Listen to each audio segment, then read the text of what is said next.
अस्सलामुअलैकुम। MD news के साथ मैं हूं अलका रहील। डिप्टी कमिश्नर इमरान हुसैन राजा की ज़ेर सरपरस्ती 15 और 16 दिसंबर को होने वाले 2 रोज़ा रंगारंग बकर फैमिली एक्सपो की तैयारियां अरूज पर हैं। इस सिलसिला में गुलशन नज़ीर पार्क में खूबसूरत फूलों, ग्रीन बेड्स, बरकी कुमकुमों, स्टॉल समेत मरतब करदा ब्यूटिफिकेशन प्लान के तहत सजावट का अमल भरपूर अंदाज में तेजी से जारी है। इस जमन में डिप्टी कमिश्नर इमरान हुसैन राजा ने मजीद बताया कि 2 रोज़ा बकर फैमिली एक्सपो में शहरियों को उम्दा और मेयारी तफरीह के मौके मैसर होंगे।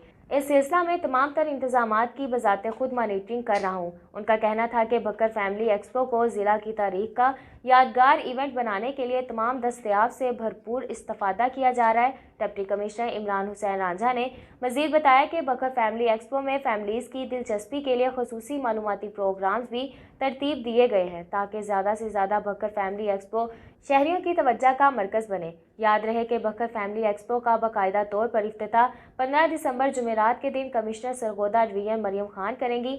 इलावा अजीज शहरियों की खुशियां दोबारा करने के लिए बकर फैमिली एक्सपो में फैमिलीज़ की एंट्री बिल्कुल फ्री होगी।